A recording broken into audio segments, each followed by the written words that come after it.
Hello everyone and welcome to my channel where I talk about movies. Today I'm going to start a little three-film mini-series on three different films from Alfred Hitchcock.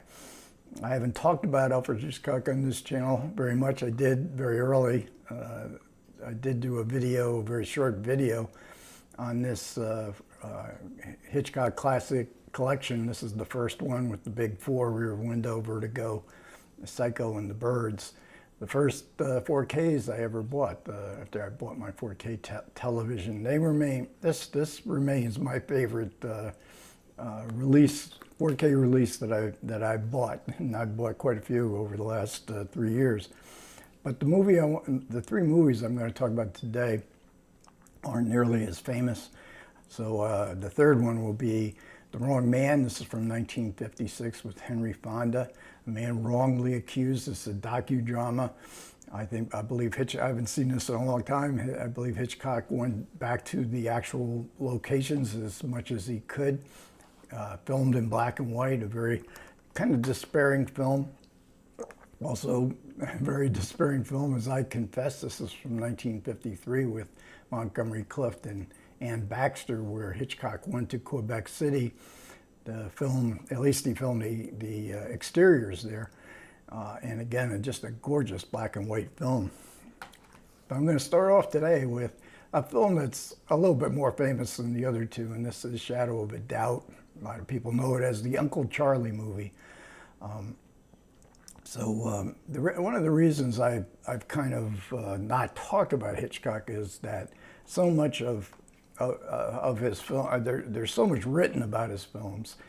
They remain popular. It's over 40 years since Hitchcock died, but he remains popular not just with physical releases but also with film scholars. There's books written every year. I think there's at least two that I know of that have been written this year, and that's pretty amazing after 40 years. Probably more written about Hitchcock than any other film director. There's lots there in Hitchcock's movies. You can approach them from many different angles, but what's there left to say? Especially for me, I'm not a film scholar or film historian. His movies mean a lot to me.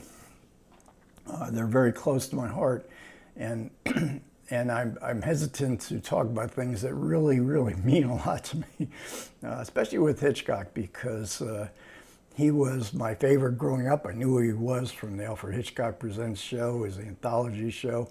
I watched the movies from the 40s and 50s. I watched them every time they were on. I didn't know what a film director did, but then I learned what film directors did. In the late 60s, I read The American Cinema by Andrew Sarris. But as far as Hitchcock goes, it was Robin Wood's monumental work called Hitchcock's Films. And it was just a revelation to me, and on the road to Damascus, I was hit. This is what cinema can be. This is the language of cinema. This is a different way to look at movies, a different way to appreciate them, to understand them. And I became a film fanatic, a cinephile, and somebody who in those days you would have to, if they weren't on television, you would have to go to repertory theaters. And in those days, I lived right outside New York City, so I had considerable opportunity, especially on the weekends. So, Shadow of a Doubt is really kind of Hitchcock's first American film. Now, he did make other films before this, but this is where he really confronts America. But he opens the film in a very grimy city atmosphere. We learn it's Philadelphia. I didn't recognize the bridge, but and we see we look at the kind of rundown atmosphere of this neighborhood in Philadelphia, and the camera goes into a boarding house where Joseph Cotten is laying in bed.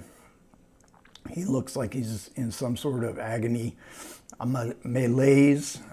We see money strewn about his bedroom. His landlady comes and informs that two men are looking for him. So he knows he's under surveillance. He looks like he's guilty of something, we don't know. And he seems almost as if he's at the edge of suicide.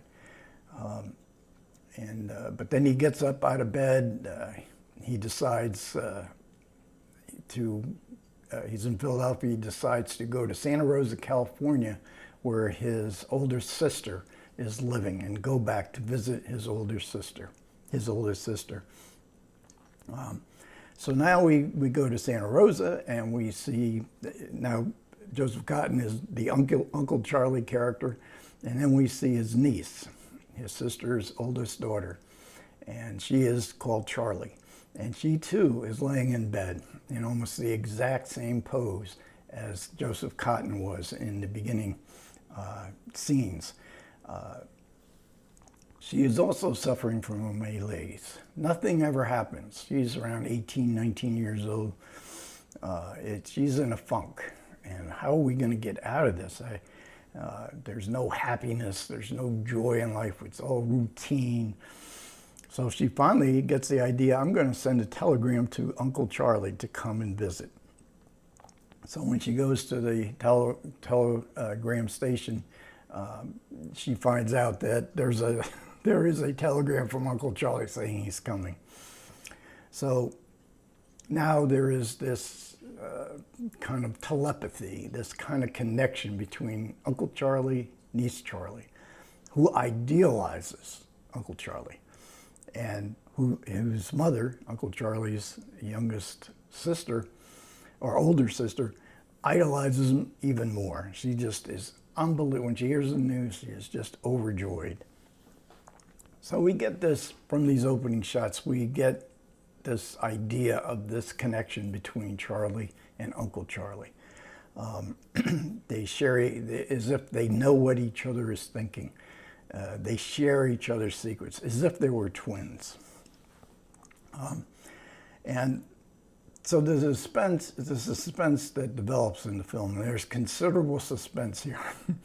And it comes from Charlie, the niece, gradually understanding who her Uncle Charlie really is. Amazing intensity in these scenes between Joseph Cotten and Teresa Wright playing the niece. Because we get the idea of, here we are in Santa Rosa, this is the typical American family idealized, and here we have the concept of evil entering into the family, but in the family itself, perhaps even in the niece as well. She's going to have to confront evil and confront the sheer mystery of it, the sheer horror of it. How does it exist? Why does it exist? What was Hitchcock's view of evil? One of the great themes of Hitchcock's films is this concept of evil, that it exists. It isn't just a psychological malfunction. It is something that is in the air. And another 20 years, Hitchcock would make The Birds, where evil comes from the birds flying, the billions of birds flying around, turning on human beings. So this is filmed in Santa Rosa itself. So this is Americana. They picked out a house. They filmed the exteriors. Most of the interiors, the way I understand it, were also filmed in Santa Rosa. They had to come back to the studio to do some other shots that didn't work out. So this is Hitchcock employed Thornton Wilder to write the screenplay. Now Wilder, sentimental Americana, he's the man. He wrote a play called Our Town, which was very popular. And when I was in high school plays, senior play, junior play, or whatever, Our Town was ubiquitous. It was the play that everybody wanted to do, and it was a good play for teenagers to do. I don't know if it has the same impact today, but I saw a production of Our Town at the Shaw Festival a few years ago, and I thought that play really held up well. There's a good bit of sentimental Americana in Thornton Wilder, but there's also darkness as well. They got along great, Wilder and Hitchcock, but then this was during World War II, and Wilder had to go off to war.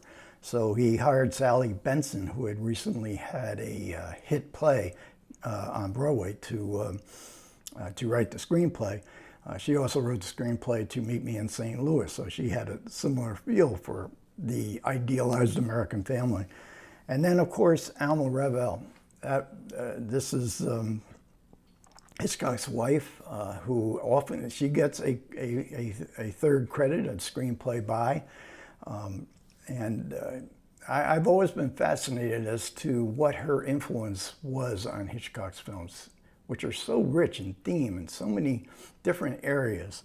And I know that from the testimony of his daughter and the people that worked with Hitchcock, he was always consulting her. So when we can envision him going home at night when they're in preparation for getting in preparation for production, and carrying his famous storyboards with him. How much influence did she have? I think she probably had considerable influence on Hitchcock's movies, because so many of them, especially Shadow of a Doubt, are stories of young women who have to come of age, have to go through some sort of trial. They're young, they're innocent. They're not innocent by the time the film is over. And this is one, with Teresa Wright's fantastic performance. This comes through so well. It really, watching it again, I hadn't seen this one in a long time, but I had seen it many times before. But it really hit me. It hit me so hard.